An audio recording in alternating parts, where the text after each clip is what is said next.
it, yeah. Oh, it is done. Oh, thank God I did it because for some reason I can't get your video to stay put. There we go. Okay, so hello. Uh, all right. Oh my goodness, I just dragged your video across the stream. There we go. All right. Yeah, we've been having issues with that. Year A, Dom. Thank you for joining us. Thank you everyone for Wow, what is going on? Technical difficulties. We will actually be right back. 1 second.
All right, round two. We are back. Yeah, hopefully I can get Nader's video to stay put. So let me rewind. Thank you for joining us, everyone, for this episode of Mission Briefing. I have with me, so I'm Kurt Kemple, and I have with me Nader Dabit from AWS. You want to say hey to everybody? Yeah, what's up? I'm Nader. I work with AWS. Me and Kurt actually worked together up until very Oh yeah. recently, and we're going to be talking about, working with a combination of AWS serverless functions and Apollo server and then Apollo client on the front end. Yeah, and yeah, this is going to be awesome. I'm really excited about this. This will be a lot of fun. And also, it's so good to have you and to chat with you. How are you? How is everything going? You know? It's going pretty good, considering the circumstances. As we're recording this, we're in the midst of this whole coronavirus situation, and it kind of Yeah. sucks for a lot of people. So the fact that I have a job and my family's healthy, I'm pretty Yeah, happy. right? Yeah. Yeah. Um, That's awesome. Yeah, it's pretty much the same thing. We're just trying to hole up, and do the same thing everyone else is doing, stay connected, and thank goodness for technology. And streaming, I find, is a great way to do that. So I'm very excited for this stream today and for having everyone. We got so many people in the chat. Thanks for joining us, everybody.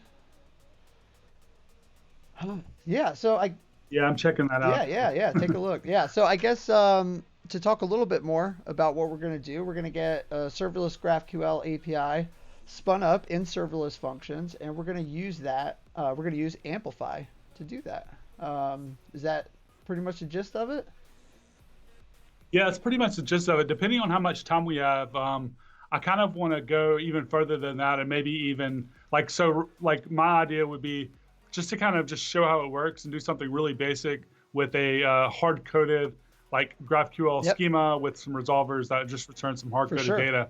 But what would be really cool if we can go, like if we get that working in time, is to actually maybe fetch some data from like another API and then kind of return that from from our function, from our server. And that way we can kind of do some dynamic stuff because, just serving hard coded data is a really great way to get started. But in reality, it's not kind of like a real world use case. So Yeah, it would be cool to do that. But if not, I think just showing how this works to me, like when I first got this working, I was like, holy crap, this is pretty easy. And you actually don't have to use like Amplify to do this. We're going to be using Amplify, but you could use like the serverless framework or any of the tools that kind of allow you to deploy to serverless yeah. functions. I think it's more about just understanding like the general idea of how this all kind of works together, though. Okay, yeah. So again, your video has just jumped over mine. I'm not sure what's going on with that, but boop, I fixed it. Let's hope that that stops. I'm not sure what's happening there, but yeah, okay.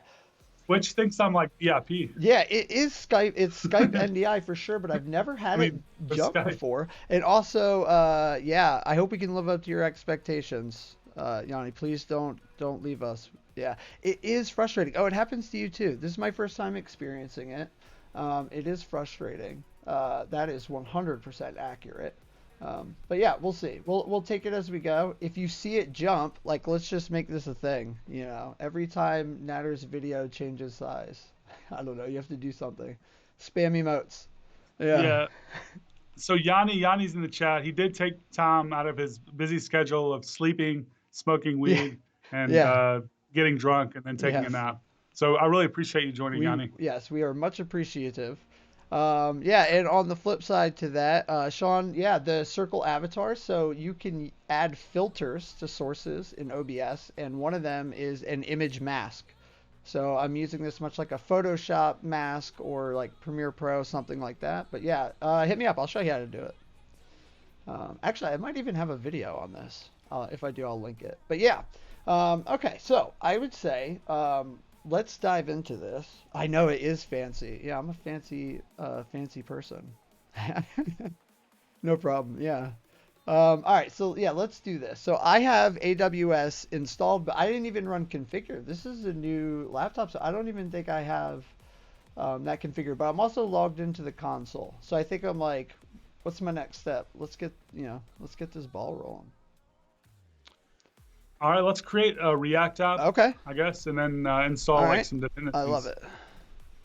Because we'll be like interacting with it from Apollo, like using Apollo Yeah, client. for Apollo sure. hooks. Okay, so create React app, and we'll call this serverless GQL Amplify. All right. Boom. Yeah. So Yeah, so this is kind of going to be like a full stack approach. We're going to use all the Apollo client stuff on the front end, Apollo server on the back end. Really, all we're using Amplify for is going to be to actually create the actual service. And I don't even know if you can use Amplify client to interact with this type of GraphQL server. You probably could, but it would kind of be a pain. So I think the approach that we're taking is going to be, gotcha. the And right so approach. for this approach, essentially, that will be we'll use Apollo client, but we'll use the some configuration from Amplify, I would imagine, to make all that work. Oh, video jump. I fixed you. All right. Is that essentially how this will work, or? Yeah, pretty much like the backend, the API, the function is all going to be like spun up by the CLI, and then we're going to use the client stuff from Apollo to interact with it. Point. So. Oh, sorry. I'm going to reload this project, and then I'm going to share a link with you so that you can dive into VS Code with me. How's that sound?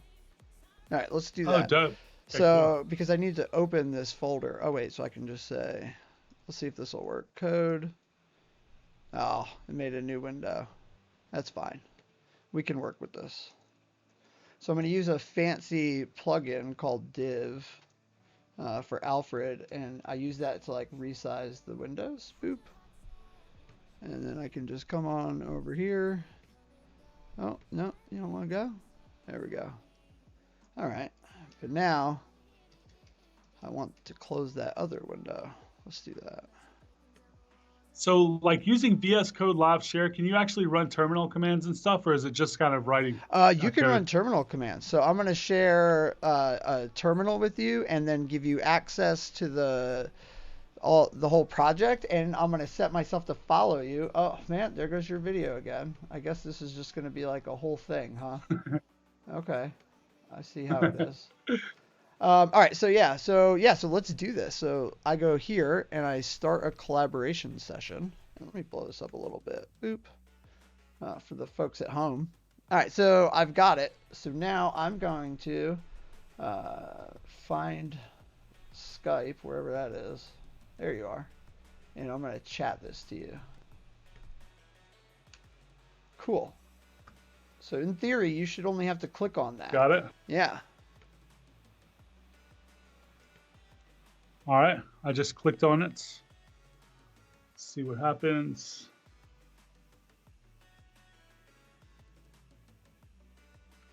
All right. Looks like it's working. So once it loads up on your end, you should show up in here as a participant.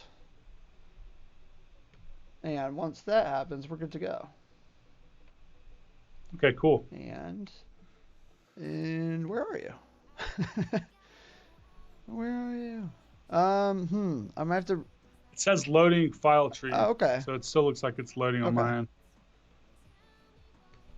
So yeah, that hopefully this works. I like using. All right, joining collaboration session. Ooh. Let me go back then. Yeah, I love using live share when it works. It works amazingly. So hopefully this gets going. Sounds. Do I need to sign in? It says launch sign in, and then it says why. Oh, that's why. In. Yeah, you probably have to sign in if you haven't signed in before. That's probably what's happening. Okay, yeah, I think you mentioned that. I should have actually done that. I didn't realize I wasn't already done signed in.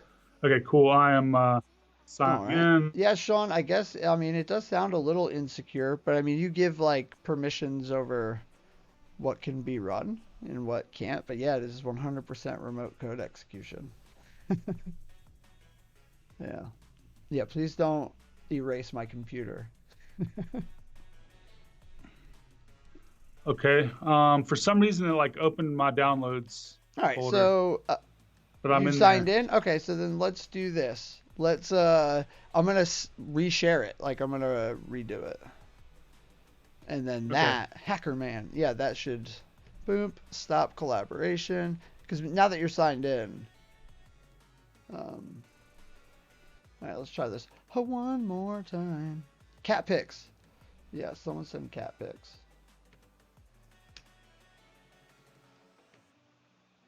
All right, I see the link. Opening it up.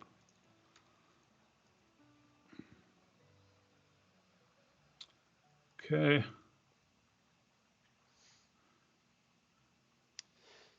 All right. Hey now. All right.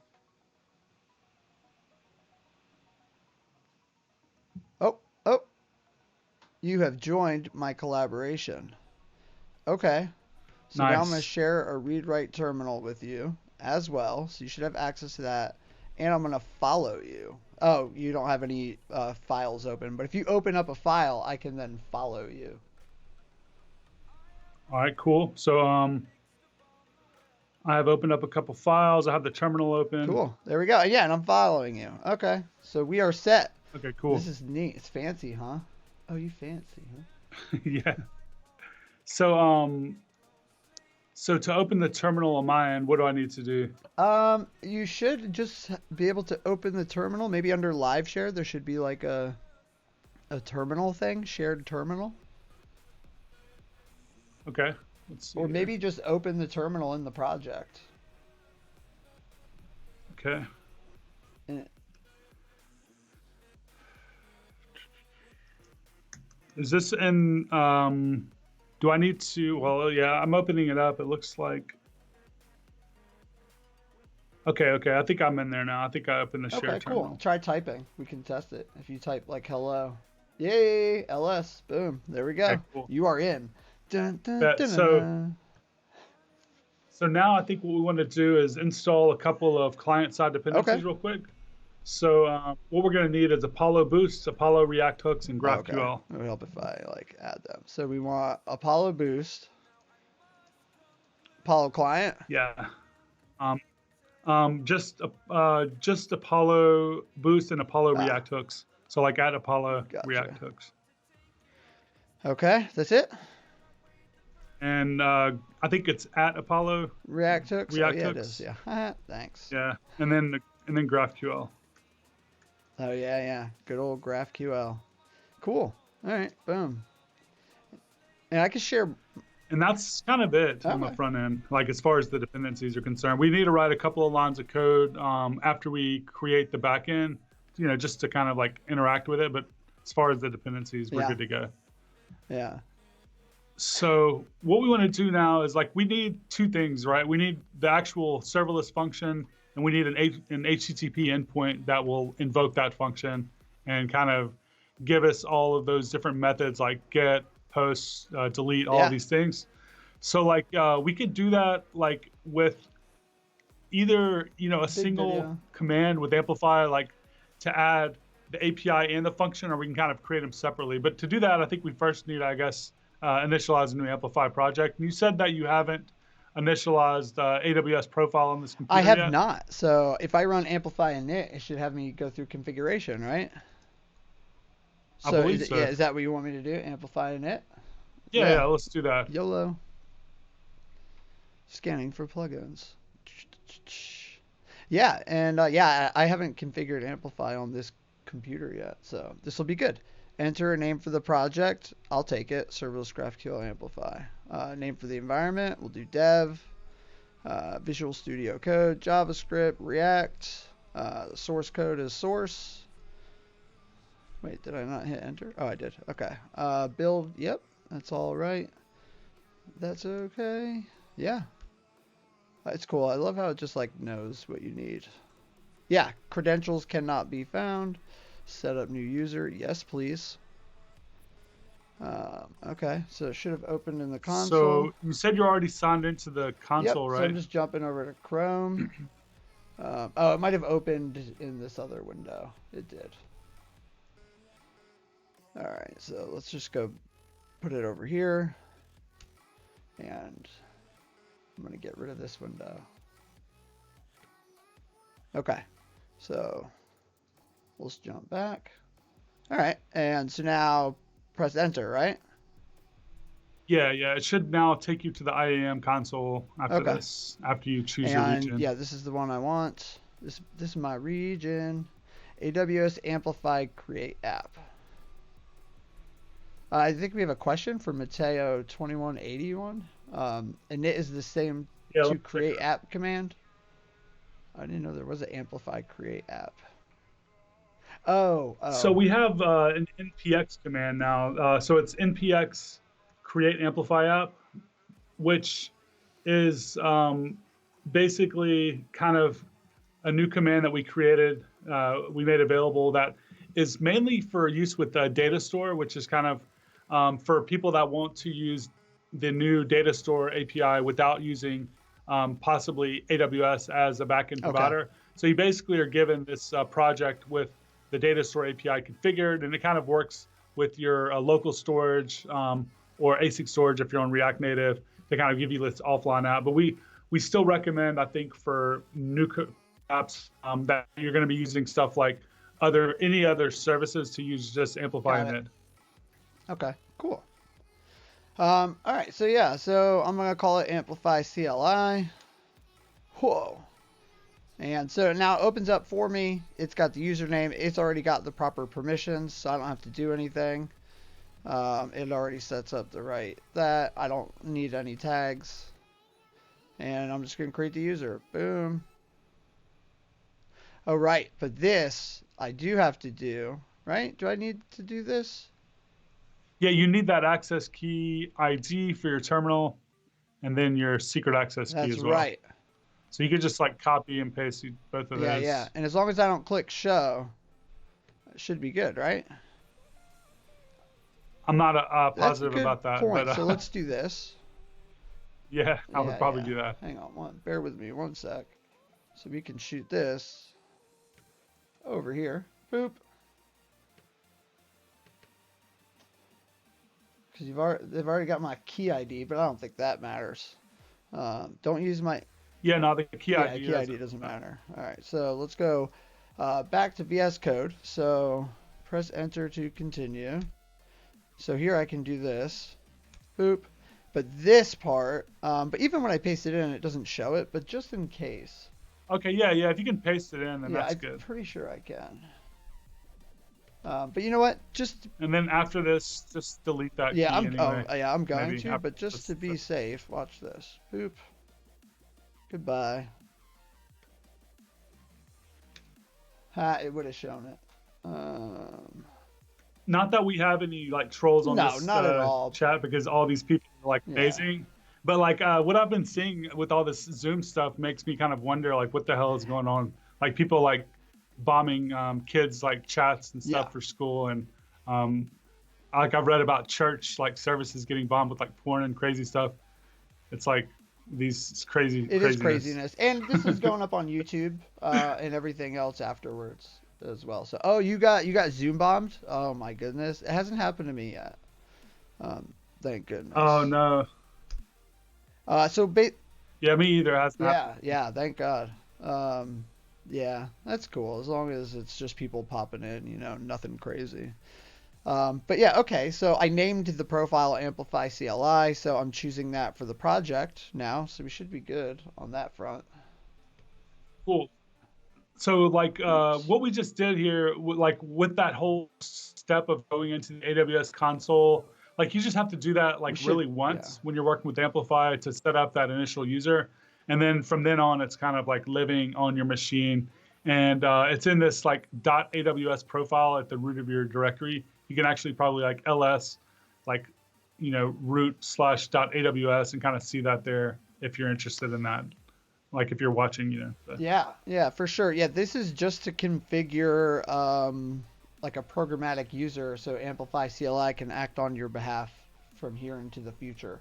Yeah, for all your projects. Cool. So that's done. That's all we've initted. Cool. So now we need the API and the function. We can do both of those by running the add API command. Boom. Okay. So in this case, we want a REST API because we're going to set up our own GraphQL. So yeah, this is an interesting question, and like I think so right now we have two options with Amplify. Like GraphQL is actually AppSync, like a managed GraphQL, and then REST is actually like an HTTP endpoint, which is, it sounds confusing because we're going to choose REST, and maybe something that would be cool for us to do is for the GraphQL option, actually give the option of either AppSync or creating like what we're about to create here. Yeah, serverless GraphQL That's actually backend. a great idea. So, yeah.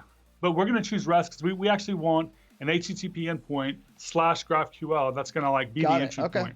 So that's kind of what we're going to choose. So I picked REST. Okay, friendly name. Yanni Facts. What is it? Yanni what? Yanni Facts. Sacks? Facts, like interesting things about Yanni. We'll make like a Yanni Facts API. Okay, amazing. Let's do this. All right.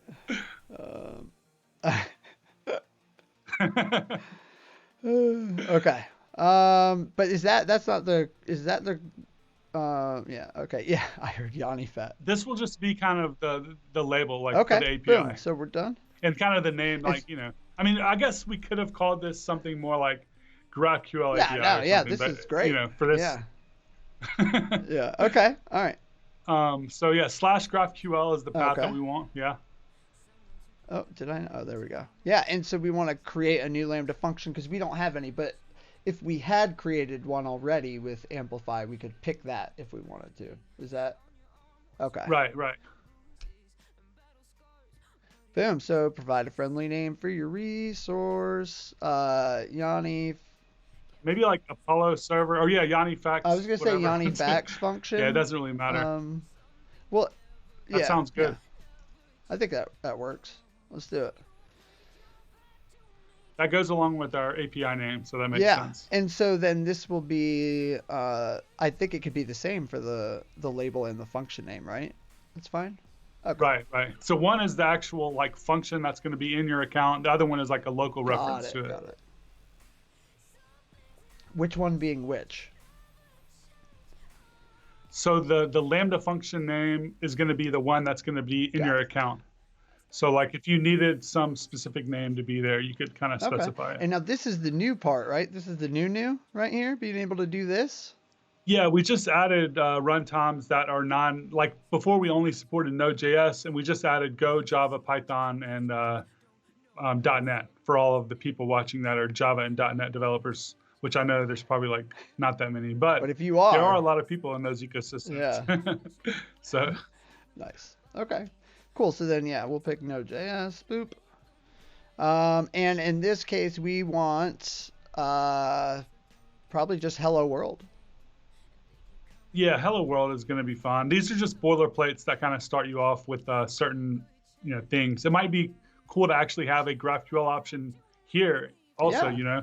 for us. Maybe we could submit a PR to kind of get a serverless, like with all the dependencies you would need for GraphQL with Apollo. It would be super easy, actually. In Yeah. fact, that's going to be something I work on this Nice. week. Yeah, I love it. That way, next time we don't have to do shit else. We can just choose GraphQL. It'd be like 10 minutes. All right, thanks for joining. All right, cool. Yeah, why no PHP? Sean wants to know. We're working extra hard to make PHP like a first-class citizen, so it hasn't been finished yet. We do want to add Ruby though, also. I think PHP and Ruby are actually things that people want. So Yeah, Ruby makes a lot of sense too. Yeah, and PHP. I mean, so much of the web is still PHP. I love good old PHP. So for the rest of these questions, we can answer no, and you can kind of see they're kind of self-explanatory. Like this question means is basically like if you had like a storage like S3 bucket, or if you had another like function or whatever you already have in your project, like if you want to give permissions for this function to kind of call that resource, you could do that here. But we don't have anything, so we can just choose no. And then no, but this is also new, which I love. I love this feature. Oh, your video just blew up again. I love when I look over and then it's like, oh hey, shaboom. I guess this will be like a all stream thing. I'm really curious to know what causes this, and I'm going to look into that. All right. Okay, do you want to invoke this function on a recurring schedule? No, we don't, but it is cool that you can choose to do that. That's a very useful feature. Yeah, so no. Boom. Do you want to edit the function now? You know what, let's just choose no, and then we'll go and open and kind of look and see what all was created. Because if we chose yes, it would basically just open it in the text editor, but we're going to open it anyway. So we can just finish out here and then open this up in the text editor. And we don't need to restrict API access because we don't really need any permissions at this point. It's going to be like our example will just be like a public API. Cool. And no, we don't want to add another path. But that's cool. So you can actually set up multiple paths when you create the API. Like if you knew you had 3 or 4 different REST routes that you wanted to set up, you could just be like boop, boop, boop, boop. That's cool. All right. So now that's done. So should we push it or? Well, let's edit the function locally. So let me get this out of the way. So I guess. Oops. We actually have. Okay, cool. Yeah. So you can go to the Amplify folder. And I think it would be cool. Like, do you think it would be okay if I just pasted in some code and we walk through it? That's absolutely cool. And you should have control. So I should be following you. Let me go back to live share real quick. Yeah. So as you move around the project, VS Code that I'm sharing should update and follow you around. Okay, dope. That's perfect then. Okay, let me do it. Go ahead and try that then. Open up a file and let's see what happens. Oh, well. So do you see the Amplify folder like toggling? Yeah, it is open. Okay, so like the CLI pretty much like creates this Amplify folder when you initialize a project, and then when you add features, it goes into this like backend folder. So right now, like we have an API, which is like an HTTP endpoint, and then we have a function, and the function that we have is Yanni Facts. Okay. So what we want to do is kind of like edit the handler. And the handler is going to be like this index.js. And like by default, we're just given like this really basic hello world example. But I am going to actually copy and paste a pretty basic server here. Cool. Yeah.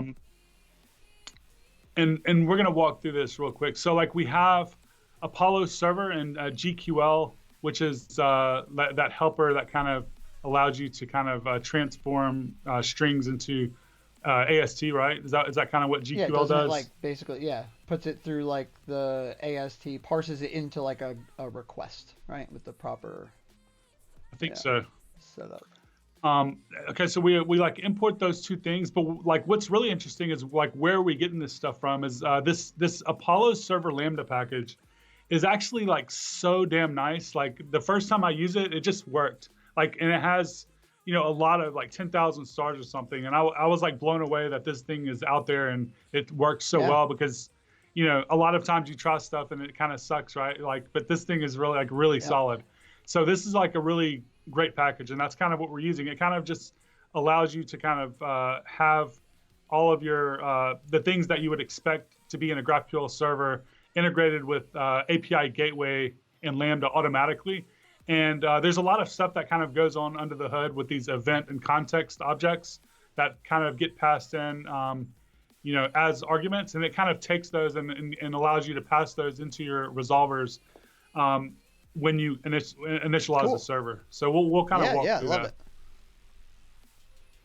So we have the schema right here where we have the type defs definition. So if I'm not mistaken, this is going to be your entire GraphQL schema. Is that about right? Yeah. Like where you would define your type defs? Yeah, and like you can build that more programmatically if you want, but yeah, the type defs is essentially that defines like this is what you export. You want to be the definition of your graph, essentially. Okay, that makes sense. So like right now we're gonna have something really basic. We're just gonna have like a hello world query that returns some string, and then the string is gonna be something like what's a fact about Yanni? Yanni, I don't know. Like there's so many interesting things about him. It's kind of hard to just pick one. Yanni, what's an interesting fact about you? Let's he hates Yanni facts. There we go. Yanni hates Yanni facts. Amazing. There we go. So that's the first fact. We want to improve this down the road, but this is a good V1. So like here we're kind of then defining our resolvers based on the queries that we already have. And if we had mutations and things like that, we would also, I guess, have all of those different resolvers here. We might even have, well, I guess for any GraphQL operation, that would kind of go here, right? Yeah. Mutations. And typically, probably, mutations. Like you wouldn't just be returning a string, right? You probably would be like making some database call or calling another API or something. But for this example, this is kind of like a really great, I guess, entry point into how this stuff works. So we have two more parts. We have the server definition, where we kind of pass in the type definitions and the resolvers. And then we have this optional context function, which we're not even really like using right now because we're not using any of that information in our resolvers. But if we wanted to get access to headers, anything in this event or the context about the function, we would be able to get that by setting this part here, I think, where we can actually kind of like pass that, and then you would have access to that information. Is that about right? Exactly. That's exactly it. Yeah. Because that's part of the Lambda setup, right? And if we were looking at that hello world example that we had previously, you would see that like the event and context are what come in with a Lambda event. So you want to make sure you still get access to that, even if it's a GraphQL API. And would those arguments be available here, like in the hello and this function argument here? Yeah. So for the resolver context, it would be, I want to say it's like current parameters that are passed in, like current being the level of the tree, the graph that you were at, parameters, and then context would be here. So I don't know why I didn't write this out, but this would be like the type or the object that you're on. And then this, I don't know, type might be like a private word type. And then this would be parameters. And so like, that's like if you have a query and you pass parameters with it. So like if we updated hello to take a name that was a string and required, like that name would be params. Okay, so that would be params. Okay, that makes sense. Yeah. Let me back all that up. Boop, ba-doop, ba-doop, ba-doop, boop, boo. There we go. Yeah. And then I guess the last thing is kind of where we just call server.createHandler. And if you weren't using, if we weren't calling this from a front-end app, this would be all you need. But since we need cores enabled, you can then pass in your cores configuration here. And we're just basically setting a wildcard for the origin. And we're setting credentials true, which I don't even know what that means. I just saw that in the docs and it Okay. worked for me. So like, I don't know. I'm sure there's like some reason why that's there. So I Yeah, don't really know, but I know that this is the setup yeah, for yeah. cores. I think cores is like one of those things you either know it really well because you've hit a bunch of issues with it and have hated, learning it, or you just like are lucky enough to not have to deal with it and find something that works. Like I hate dealing with Yeah, cores. yeah, It's such a pain. I love when it's like abstracted away for me. Okay, yeah, cool. So this is it, right? Like this is our yeah. function. This is all we need. I think everything is done. The only thing we need to do now is install Apollo Server Oh, Lambda right. because like we've actually used it, but we haven't installed So it yet. I need I cd into the functions directory to do this, correct? Yeah, yeah, and we also I believe need the GraphQL dependency. So we just need those two, Apollo Server Lambda and GraphQL, and it needs to be installed into this package.json that's kind of in this src directory of the Okay, that's function. right. So that's going to be amplify backend function Yanni fax function source, right? Yeah. That's it. Boom, nailed it. And then npm install, and we wanted apollo server lambda, and what was the other one? GraphQL. Yeah, Just boom. GraphQL. Okay, yeah, cool. There are a lot of interesting Yanni facts flowing into the chat, so I think we now have enough data to work with. I have a couple For favorites like a that V2. I've really enjoyed. Yanni can speak Braille, so that's interesting. Yeah, I found that to be a very interesting one. And then he also owns a tiger and sometimes calls himself exotic.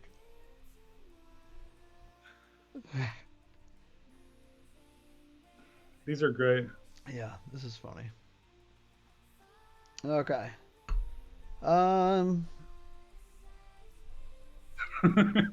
It's we okay. we we got Anyway, a real so question. like we've installed Yeah. those. Hang on. What's There's a up? Oh, question in the question. chat about difference between AWS CDK and Amplify.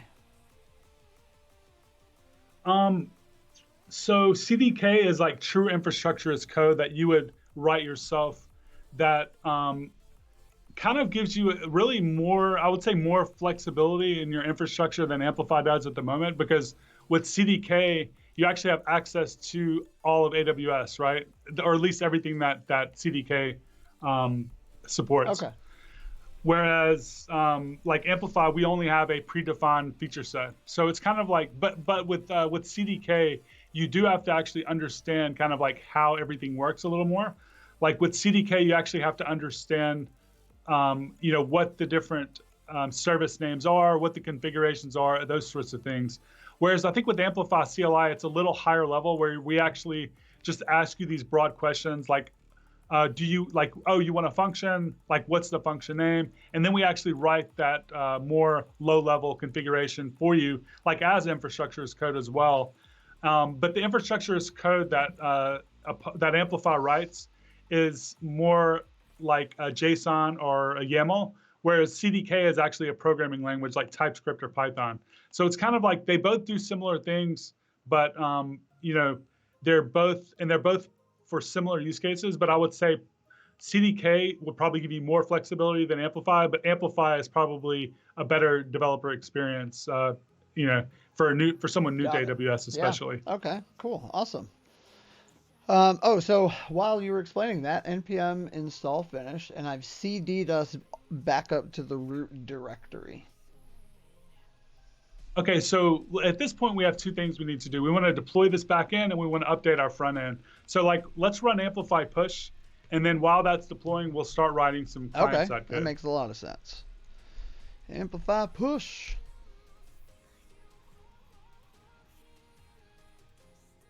And there's a --y command that I use lately because Oh, it automatically will prompt you, and pretty much we know we want to continue. But I guess this is good for yeah, people that maybe haven't used it yet. This kind of gives you an idea of what's about to be deployed. We're about to deploy a function and an API. yeah. But that is cool. I didn't even realize about the dash. Is it dash Y you said, or dash dash yes? It's like --y. Okay, dash dash Y. Cool. Nice. Yeah, we definitely So you're just basically saying yes to the next gotcha. question. This question. Okay. Yeah, that's cool. So like, let's open now. Well, I guess I have control over this. Let me go ahead and open up the AWS-exports.js Yeah, file. let's do that. Actually, I don't see it here, and I'm not sure if it's because my project hasn't Oh, updated maybe try and since I'm connected. refresh the file tree. Oh, there it goes. Okay, cool, Oh, that neat. works. Cool. Oh wait, so it refreshed my file tree, but actually it didn't. That didn't show up. Other stuff showed up, but that didn't Oh, I show wonder up. if it's because it's So under get ignore. I'll let you open that. I wonder if What's it up? didn't show up because it looks like is that under get ignore? Yeah. Oh, okay, that's probably Yeah. why. Okay. So, I mean, I could just like open it, right? Yeah, open it up. Yeah, we're not changing it. I just kind of wanted to kind Yeah. of to show it. Okay. So I got it open and there's nothing here yet, but this will populate once this push is finished. Right. So like, this is going to be all of the different resources that we're about to create here. So this will have for our use case, it will have just information about our API, Okay. and once this is deployed, we'll actually have like an endpoint that we can copy and paste and test out in a like a GraphQL playground type of thing. So I guess yeah, you're right. We probably just will wait until that's populated to even like talk more about Do you that. want? We Oh, no I'm sorry, worries. I go was gonna ahead. say, should we start like setting up the client then or something? I guess instead. Yeah, let's do that. Let's All open the right. client. So let me fix your video size again. Boom. All right. Cool. Yeah. So I'm in index and you are too. Let me make sure I'm still following you. I'm not, but I am now. All right. So I'm following you again. So if you want, you can take control over this. You should be able to do whatever you want. Okay, cool. So I guess the first thing we'll do, I'll go ahead and kind of close a couple of these that we're not using anymore. So we'll open app.js. This is kind of really where all our code is going to go. And we're going to need to import a few things. So I'll go ahead and like just paste those here. We need Apollo client and GQL from Apollo Boost. The client is going to be like when we create that new instance of Apollo client. And then we also need the use query hook, which is going to be how we fetch the data from our API, and the Apollo provider, which is going to be how we end up creating the provider that we pass our client to. A quick note on this. I want to circle back to this when we get done because I believe we can use Apollo Client 3 now, and we don't need like Boost or the React Hook separate library. We can just do @Apollo Client, and all of that is in the same package. Let's try to refactor it to use that actually, because I'm really interested to see how that looks after we. Yeah, I love it. Yeah, perfect. Yeah, let's do that. Okay, cool. Okay. So we have like imported that stuff from Apollo. So I guess all of this is going to be in like kind of maybe a little more concise after we update. And then we have this configuration that we're just importing that AWS exports file that we looked at a moment ago. And I think we might be able to go and see that, but see it now that it's already been deployed. But what we're going to be looking at is this AWS _ custom cloud logic property, and it's going to be an array, and we know that there's only one API there, so we're just going to kind of get that first one there. But do you want to open that up again now that it's there? Absolutely. Here we go.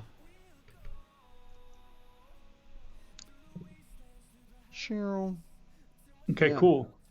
So if you want to copy and paste that endpoint into kind of a like a browser, maybe like the Chrome browser. Okay, yeah. And then append like append /GraphQL, we can test out our query to make sure our server actually is returning some solid Yanni facts. Oh, snap. Oh, status code of 403. Okay, yeah. So look at the that endpoint URL that you see there in that address bar. Make sure it has the slash environment, like slash dev. Oh, interesting. Yeah, why did it take that out? I'm not sure, but I noticed that that's happened to me in the past as well. It needs to have like the full path. And so now, there we go. So let's try this out. We could say hello, and we run it, and there we go. Yanni hates Yanni facts, ladies and gentlemen. People of the stream. All right, so our server is like up and running. Like our backend works. So if we have stuff that breaks on our front end, we know that it's not our backend, which is a nice feeling to have, right? Quick pause. Yanni wants to know if you got any ideas around numbers for cold start times with like a production GraphQL API. Have you seen that? Do you have any like numbers on that? Yeah, so like it's really interesting, that question. I mean, I know that they've spent a lot of time and a lot of effort continually improving it and all that. And the benchmarks just differ depending on your execution environment of your Lambda. Because if you have a bunch of imports, like we already have a couple of imports there, that's going to slow it down a little bit. If you don't have any imports, it's going to run faster. It just depends. It just depends. You know, that's kind of like the fucking answer that you hate to hear. But it really just depends on how much stuff that you have at the, like when the Lambda gets spun up, when it has to go and like get all those imports, that actually does affect it. From what I understand though, it's kind of like in Node.js now, unless you're running on a VPC, it's so negligible that it's gotten to the point where people don't really look at it as kind of like a negative as they did in the past. Like if you do have a lot of stuff going on in your function, you have a lot of imports, it's kind of like maybe even Express app, which people do all the time. You can actually now, built into Lambda, you can keep your function warm, which basically will invoke it, like we'll make sure it doesn't have any cold starts. Where in the past you would actually have to kind of set up like a function, or you might have had to set up like some endpoint that ran on a schedule that kind of invoked it every couple of minutes. Now you can actually pay. It costs extra money though, so like I don't really know how much that costs, but it's probably not that much. But you can pay. You can put a setting, pay for it, and it pretty much keeps it warm. But I think with Node.js, people aren't really doing that because the cold start time for Node is much less than something like Java or Go. Yeah, especially something with like Java, especially if you're building out like a big cache before you actually. I worked at a company that did ad analytics, and a lot of the ingest servers from like the pixels that were sending the data, they were Java. They just like, it'd be like take forever to spin a new one up just because it would like build out like this really big cache, in-memory cache. It was wild. Cool. Yeah, negligible is good, right? Yeah, the hot option sounds cool negligible too. Yeah. So we have that endpoint, like, and we're basically saying, okay, we want that endpoint, and we're going to actually take that endpoint and append like our /GraphQL path in just a moment. And then we want to create our query. And the query that we have is that really basic hello query. So we're just going to say, we want to create a query using that GQL helper, and it's just going to say hello. We're not returning another type, so we don't actually have to have any return values. We're just going to, just like you did earlier, return hello. And then in our app component, let's go ahead and delete some of this stuff. Let's just keep that maybe React logo just for some good out of the box styling, and add a couple of lines of code here. I love it. So we first define we kind of call our use query hook and define a few variables. We have a loading, an error, and a data state that come out of the call to use query. Do you want to talk about how that works a little more? So use query is a custom Apollo React hook that essentially allows you to, well, use hooks to make queries. And so what's happening under the hood is basically the same thing that happens with the higher order components, essentially just updated for hooks. But yeah, it's going to make the query under the scenes and manage the state behind whether or not you're loading, whether or not there's an error to be returned, and then data is the representation of the query that you have requested. What's the initial value when you kind of use that use query hook? So if you did like data like hello, what would data be set to? yeah, null? data is going to be null. So loading and error would be populated, I believe, immediately, but data would be null.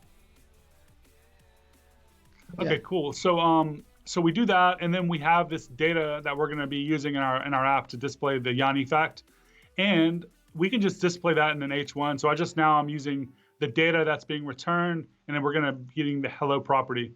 So we're just going to say we want to display that data.hello. Yeah, cool. And because we're returning early for the loading or error state, this should be fine and just run as is. Or I believe this day and age we could do this, right?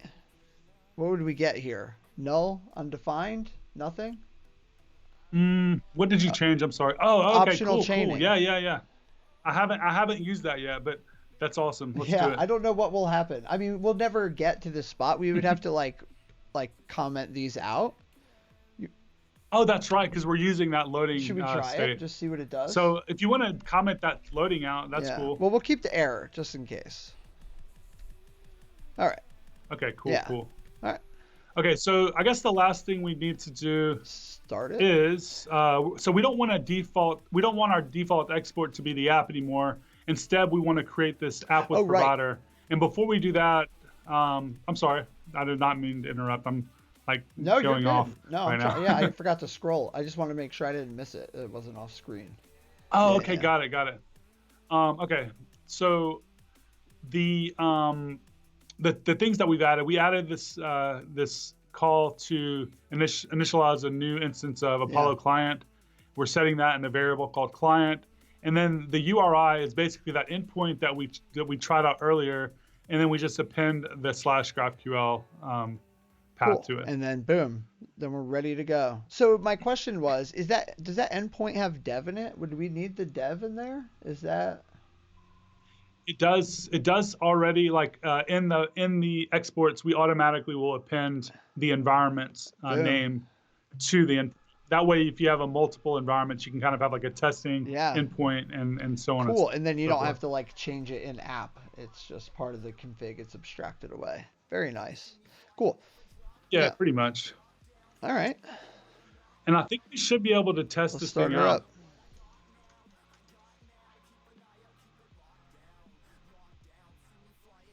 What? Okay. Oh, that's weird. It has never done that before. Like it normally just opens. That's the first time that it had to ask me. Yeah. Maybe because we're like sharing or something. Oh, that's cool. And optional chaining worked. Oh, dope. Yeah. Okay, cool. Because let's try it. Let's reload it. Yanni hates Yanni facts.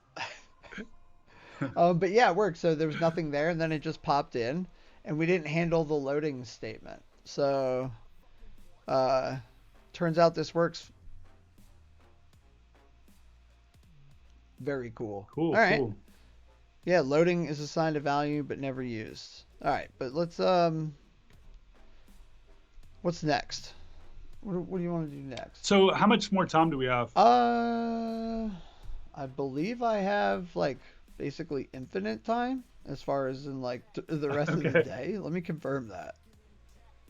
Yeah, I have like a whole nother hour, honestly, easily. Okay, cool. Yeah, let's let me think what else we could do. Do you want to look at how we could maybe update our backend to call? So like what was pretty cool was like last week, AWS created this COVID-19 data lake. And the data lake just has all of this information like that people are like scientists and data scientists are using to kind of like, I love the comments. Dying. Yeah. I mean, it has all this data that you can use, right? So like, what if we like updated our Yanni Facts API to also have a query that like maybe got some of that data and then like returned it or something Okay. like that? All right, let's do it. I don't And know. then maybe we can like replace words with Yanni in it or something like that. Just like random words. Yeah, I mean, I think like to me like the next you know obvious use case or the next step that people would probably want to do at this point would be like, okay, that's cool. Like I can just return strings Yeah. and stuff from my server. But what if I did want to call like an Yeah, asynchronous API, like an endpoint or a for database? sure. Let's do it. Okay, cool, cool. So first, I guess what we want to do is let's go ahead and let me just pull up that endpoint on my Yeah, computer no real worries. quick. And yeah, words with Yanni, that would be fun. And don't worry, Yanni, I'll Venmo you after the stream ends. So like to call another API, I think what we're going to need to do is install Axios Okay. into our function Okay. package. So that might be a first step that we can Yeah, do. yeah, let's do that. So I'm gonna CD into that again because I guess I should have stayed there and opened a new terminal for something else, but it only takes a second. Um, boom. Okay, and then we're adding Axios. Yeah, I think so. Yeah, Axios will be all that Cool. we need. All right, we have Axios, and then what I'm gonna do is I've created a new terminal, and I'll go share that with you as well. So now you should be able to flip between both of those, and I'm following you again. So wherever you go, we go. Oh, and your video got small. Either get small or big. It's never consistent. It's really interesting. It's mind-boggling. It's That's like so it's so strange. strange. Hello, hey everyone. Thank you for joining. Yeah, we are always glad to see everyone. How's it going? Yeah.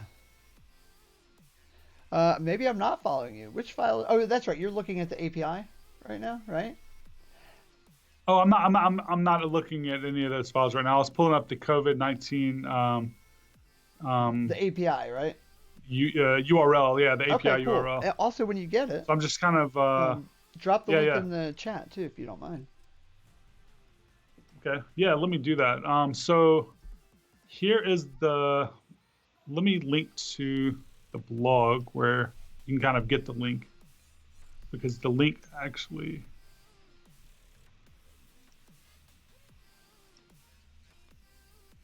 Okay, yeah, I'll drop this link into the chat here, and then in this link you should see a link to the data lake, and the data lake is called the AWS COVID-19 data lake. So in that data lake, what it really basically is just an open S3 bucket with basically queryable URLs that you can just basically hit with any Ooh, HTTP, you know, um, like like anything like fetch or yeah. Axios or anything like that. Any XML Is HTTP this it? Is requests. this the link? So that is the link, and then in that you'll see a link that says COVID-19 data lake. I didn't give you the link directly to the data lake because it actually changes Gotcha. like over time depending on Gotcha. updates. So like there'll be one version, and then when a new version, the URL changes. So I didn't want to put the Yeah. actual static URL, but from there you should be able to get the URL. It's like highlighted at the very top Yeah, of I the got blog it. I'm post. I'm looking at it. Um, so I think the endpoint that we might want to try out is, let me paste the endpoint also here. This is just one of the different things that is a JSON response. This is kind of comprehend medical Okay. something, and it just has a bunch of different like Huh. papers and treatments and stuff like that. I don't really know what this data means, so like, Yeah, yeah. but it's going to be something for us to fetch and Yeah, play and we around can with. look at it essentially. Okay. All right, so cool. I thought I had like a, JSON fancy thing for the browser. I guess not. Fancify. That's what it should be called. Okay. Let's go back. Whoa, whoa, whoa. What are you doing? All right. So we don't need this anymore. Goodbye. We'll keep you. Let's go back to VS Code. All right. So what's next here? Okay, so what we need to do, I guess, to like it's going to be super easy just to fetch the data and return it. But I think what we need to do is kind of look at this JSON data and try to make sure that when we get it back, we can actually return that in some type of GraphQL, like, or actually more like a JavaScript data type that fits with JavaScript. Right. Because right now it's actually just a big like blob of data. We actually need to transform it a little bit. So I'm just going to open a JavaScript REPL and kind of paste some of that data and kind of run a function over it to see what I need to do to update that. Yeah. So just give me No one worries. second. Sounds good. I believe we might just need to like wrap it in an array. Oh, if that's the case, that's going to be so awesome. Okay. So yeah, it looks like this. Oh no. Okay. So there is some issues there. Let's see what's going on.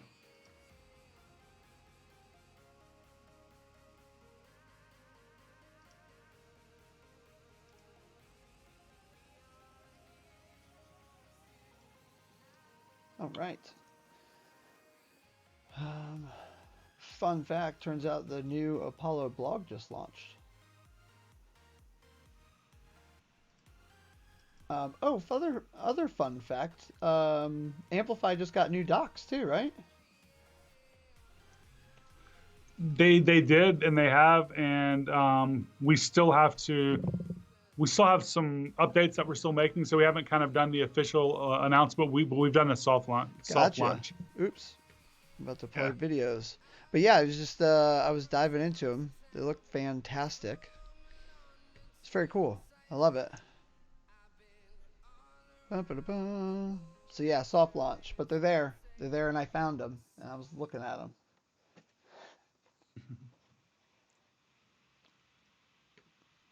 So sorry I'm taking so long. I'm just kind of looking through this and seeing what we needed to do. No worries.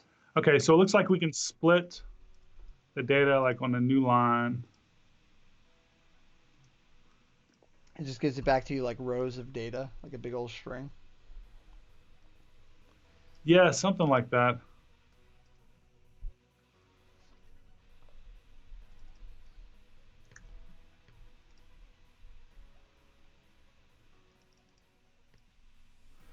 See, well, no, that's not going to work.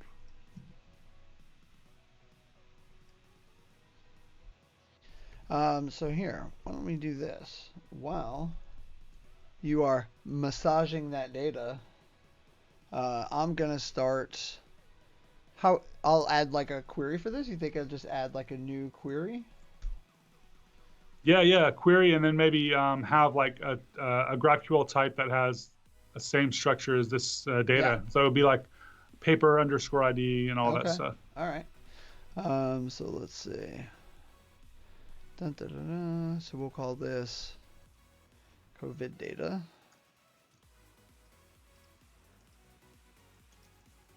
And, oh, yeah. So this is the actual resolver. So we'll just leave this here for now, like this. And we'll say return, because I think it's going to return an array of data.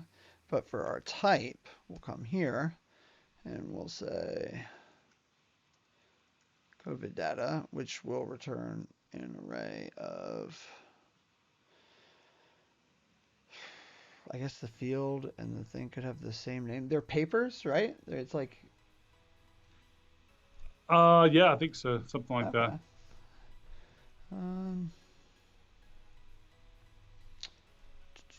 Call it a paper for now, till we have more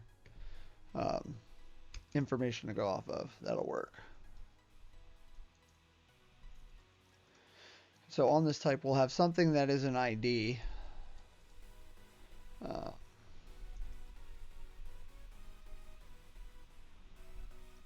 Oh, this needs to be defined within my type defs. Can't be jumping out like that. There we go. Much better. Okay. So ID, and then, oh, you sent me the link. Let me go back and look at this data. Look at the JSON. I can just see what it's got.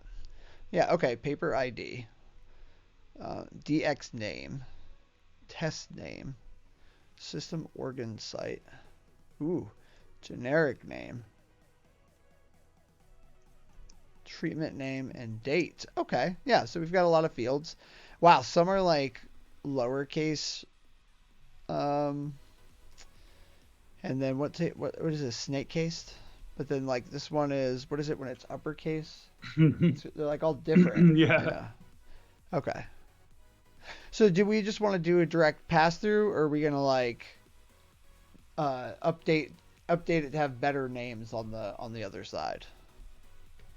Um, it doesn't matter. I think we just get it Okay. working. Let's try this resolver here. By the way, I'm just jumping in and adding a couple Cool. lines of You should code. be able to. Uh, Yeah. Here we go. Oh, so you've already got it, but we still just need the type, right?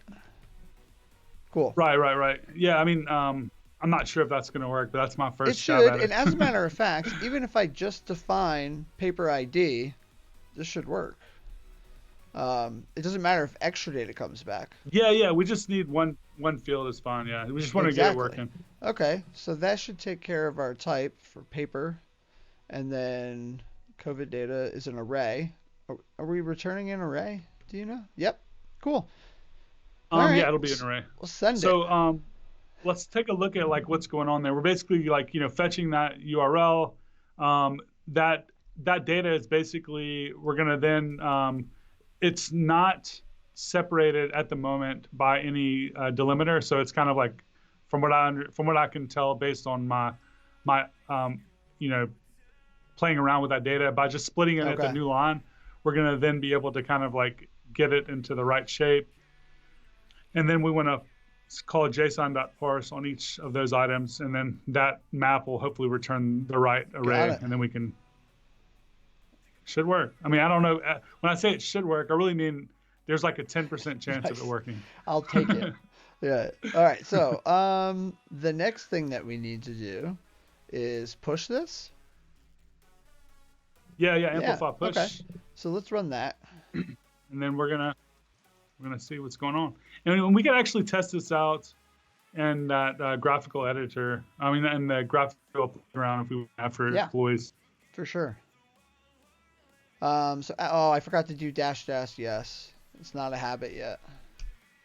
I need to do that. Or dash dash y. Yeah.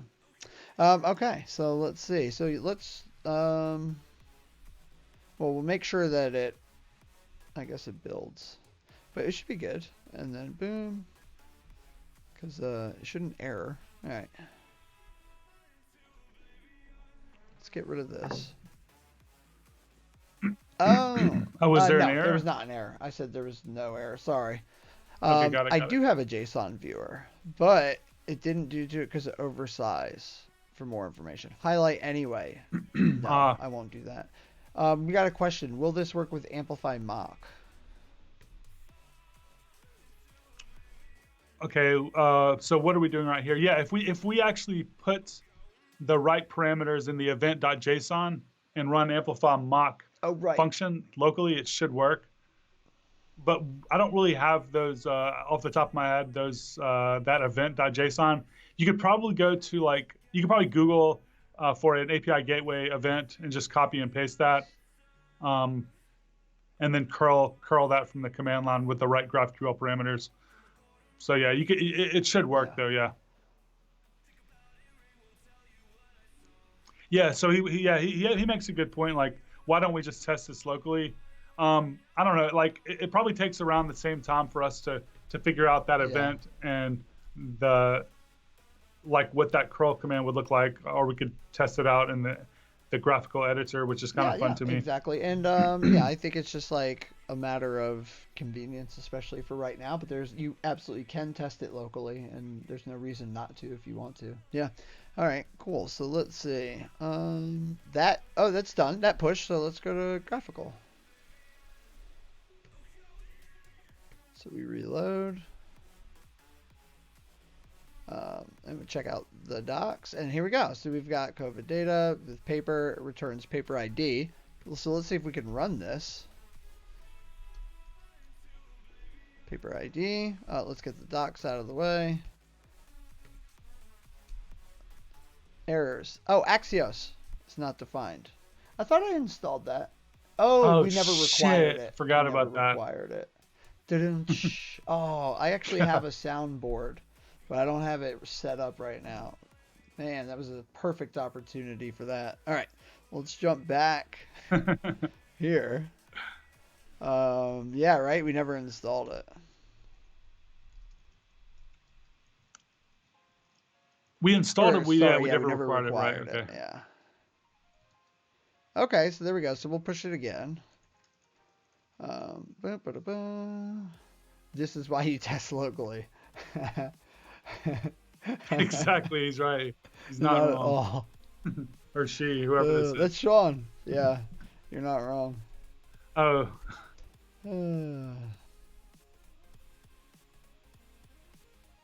That's amazing. Never again. testing in production. He said never. That sounds like the worst. That sounds like the worst stream name ever. Testing in production. I don't know. I would definitely tune in for that.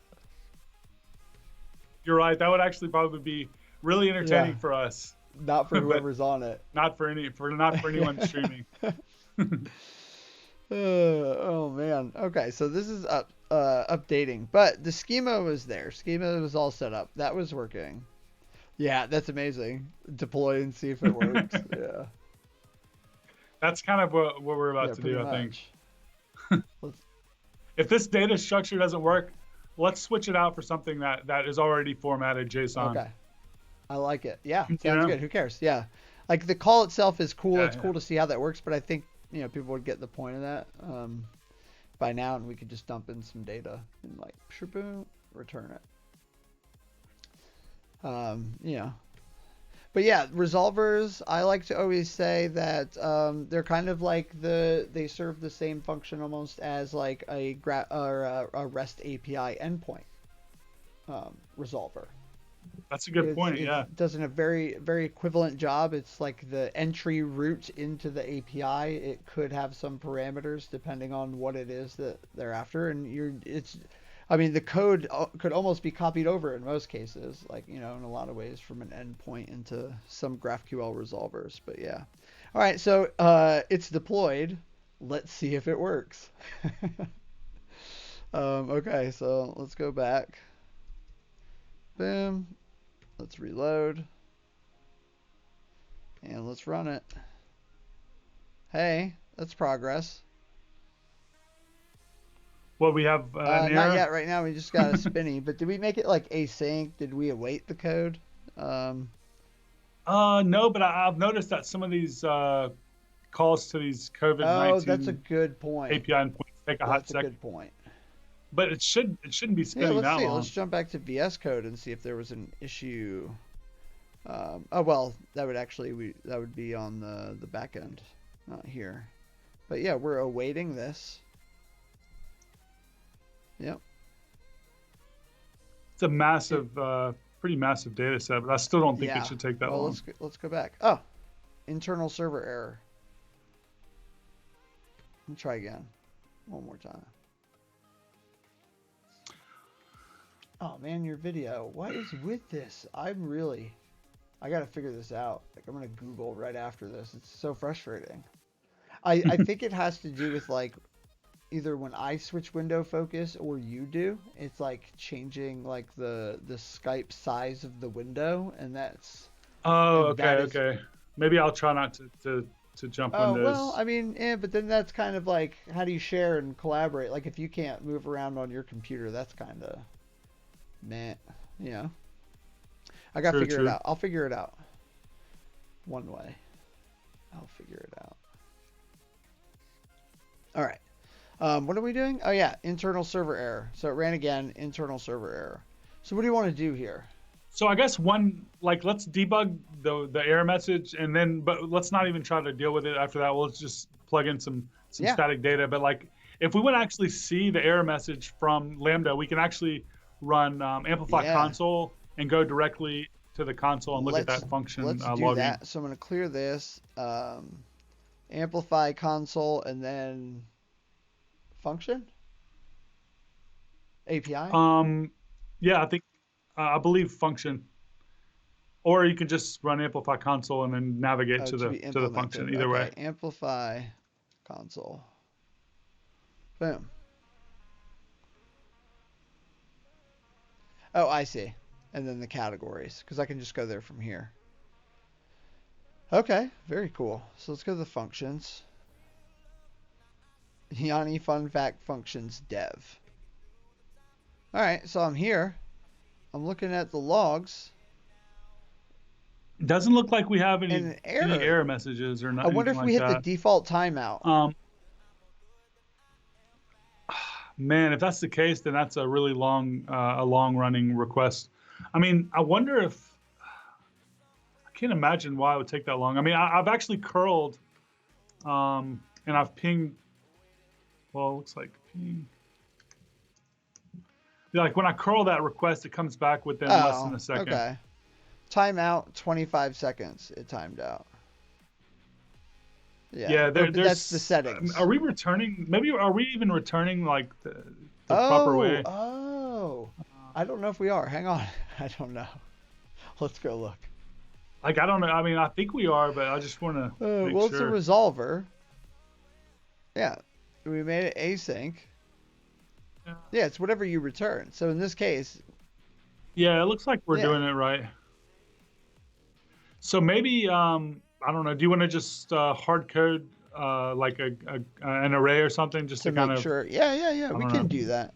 Just to show how it works. I'm going to take a look at this later though, because I'm like curious to see what part of this is not working. But yeah, I don't see like this should return no matter what. The only asynchronous. You know what? You know what should happen is like that response should be logged out too, right? Because we're console.logging that. And we're not even getting that. That's interesting. Yeah, you're right. All right, you know what? Let's do this. How trivial is testing lambdas locally with Amplify and AppSync? What is that? I guess it means by like, what do you mean by like testing? Whoa, your window just got smaller. Yeah, so you can mock the function locally. I think it's a little tougher to mock this function in particular locally because we have a GraphQL API running in it. But I think we can do it. Let's try that out. I guess let's do that. I mean, a couple of people have asked about it. I'm gonna back that up. Oh, excuse me. All right, boom. So let's do that, and now we just need a data. So we'll say const data is an array of objects, and we had paper ID, and this will be. I said it was a string. I just said ID, so it doesn't really matter. So that one can be we'll do like random strings. Blah, blah, blah. That's your ID, and then. We'll just do a couple of these. Oh, I forgot the comma. All right. So now we've got like 4, but we'll change all of the IDs. Look at these secure IDs. Never going to repeat. Okay. Take that out. All right. There we go, right? That's all we need. So should I push this? Do you want to add more data? Should we add some other? No, that's perfect. Right, cool. Let's do it. Boom. Oh, man, you know what? Control C. Control C. Come on. Are you going to do the dash Y? You know it. I got to start committing it to memory, Get that muscle memory going. So while that's pushing, what I'm going to do is I'm going to jump in and take over. And like in the src folder of the function, like right above index.js, you see that we have this event.json. Here we can actually kind of simulate an event. So what I'm basically doing is just copying and pasting like an event object that I got offline. And here we'll set the path of GraphQL. And we can set things like the body and things like that. And this is where I'm not sure how this is going to work because I'm not sure. Maybe someone can chime in, or you might know how this, like what gets sent, like where does this GraphQL query get sent in the request? Like if you're actually getting it off of the event itself, do you know? Like how does it look in the body? Well, I think it forwards it like it does for the HTTP method, which would be on the body, right? And on the body you would have, it's a post request and it would have variables, query, and something else, right? I'm not sure. I've never actually mocked a GraphQL I API haven't locally mocked a GraphQL. with I haven't either, Lambda. but I just know that like if you go, like if we go into the playground real quick, I'm gonna jump back over there, and we look at this. So let's get rid of the COVID stuff so that we have a query that we want to run. Okay, so we've got our data. So now if we go to network, we've got our GraphQL, and we want headers, and then request payload. So yeah, it's operation name, which was null, query, which is the query, and then variables. And I believe those go as like the request payload, like the body. Does that make sense? Can you? I can't see that Yeah. well from here. Can you? Okay, wait. Let me. I've increased the Oh, okay. size I of was gonna do this. my screen. Okay, so you have a request payload It's operation name, and variables, and then the query.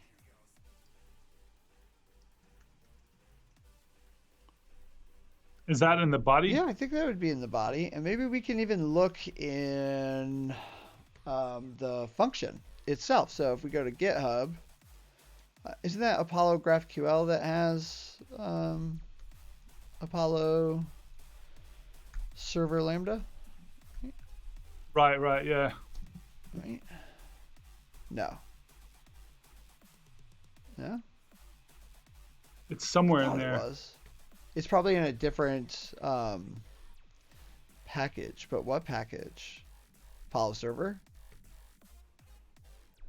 It's part of the Apollo mono repo. Apollo mono Yeah. repo. That's right. You should just be able to Google for it. What is it? Apollo server lambda. Oh, it is Apollo server. It's in the packages there. Okay. Boom. Hey, Jesse. We're looking at the codes. So index. Okay, so that's like where everything gets exported. Apollo, lambda Apollo.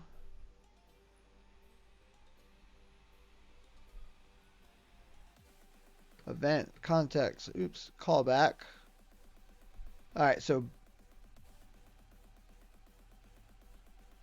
and not event body. So yeah, it's using the event body.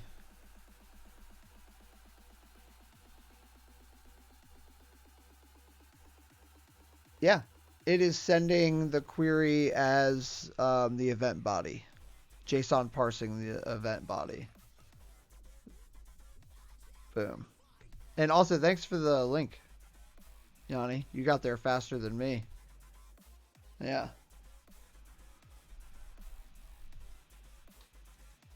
Yeah, I don't know. I'm still not sure how to simulate the event at this point, honestly. Like, I don't know how I would put that. I think you have to put those three properties in the body. So it would have operation name, variables, and query. Okay, let's try that. Inside of body. Is that like a map, or is that? It would be like a JSON object.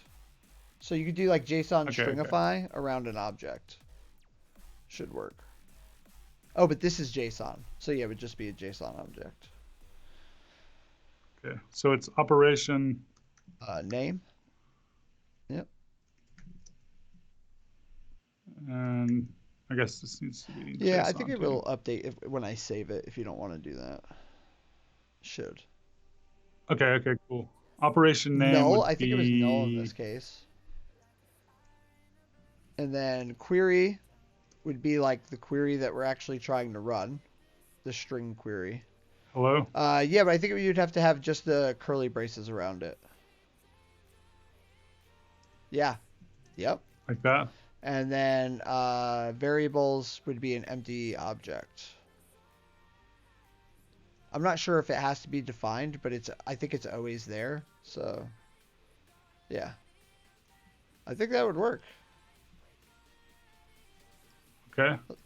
Let's try. So to try this out, we can run Amplify mock, I think, function, and then the function name, which is Yanni Facts Yep. function.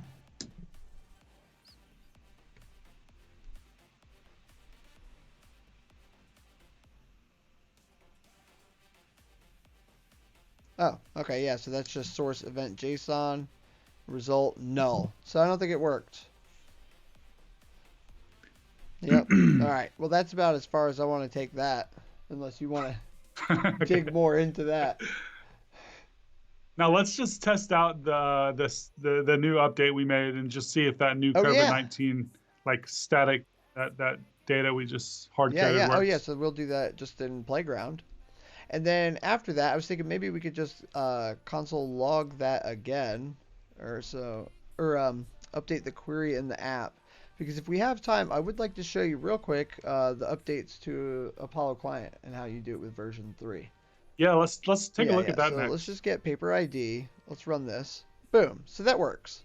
So like if we had the request working properly, with that endpoint, but like who knows what was going on. Yeah. 2:30 a.m. My God. Yeah. Good night. Thanks for joining us. Oh, good night. Good Yeah. night, Sean. It's good to see Yeah. you Yeah. here. Right. Oh man. Yeah. The funniest part about this. I do have to kind of like jump off in a couple Yeah. minutes, so let's try to test out that update on the client Yeah. before I Let's have do to it. bounce. All right. So only thing that we have to do really. The first thing I'm going to do is do yarn add the new client. There we go. What you call it? I started typing Amplify client. All right, boom. So yarn add Apollo client. We still need GraphQL, so like that part would stay the same. But now we can Okay. say yarn remove Apollo boost and Apollo. React hooks, because we don't need those anymore. And that should be the only change we have to make there, because now instead of like all this stuff Mm-hmm. coming from there, boom, it's all just going to come out of here. We're going to get rid of this, and then this just becomes Apollo client. Oh, that's nice. So y'all are kind of consolidating it again, which is Yeah, I love it. I hate having to install a bunch of exactly. stuff. So Yeah, bits and bytes. Hey, thanks for the follow. Yeah, and so if we run this query, so let's go. We should still have this running, but it probably. Oh, okay, we didn't. So. Oh, so close. One more. All right. And we run this. Ayo. And we see if it restarts. And our query runs. Ah. Oh, cache. Right. I forgot about that. So, in-memory cache. Boom. And then, where's the client? Here you are.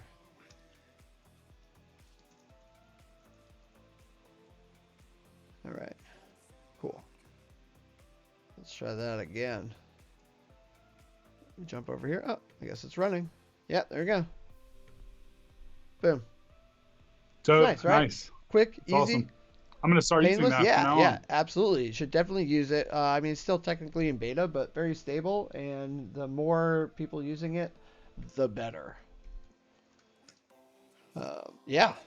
All right, Awesome, cool, man. awesome. Well, this was like super, super fun, man. It's so good to get to hang out with you. Yeah, man, it was good to catch up and good to hang out with Yeah, you too. I had a good time. We'll yeah, have to we do it will. I'll have again. to figure out how to keep your head the same size first. First off, yeah, and it seems like I didn't have any issues with stream quality, as far as I can tell, which means I might have finally got this thing dialed in. So I'm happy to see that. But regardless, I'm gonna be putting this on YouTube here in just a little bit.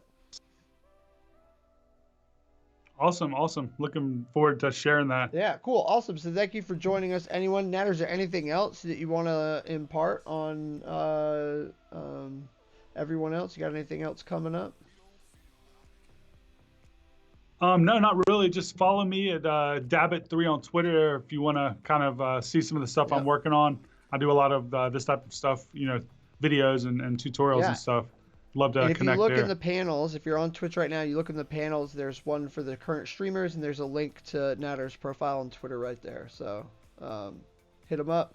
Give them a follow. Yeah, and thank you all for joining us. And then, yeah, I'll be streaming Launchpad tomorrow at 3 p.m. Eastern, 12 p.m. Pacific, where we're building an app start to finish. So, yeah, tune in for that. And that's it. That's all I got. Thanks for joining us, everybody. We'll see you later.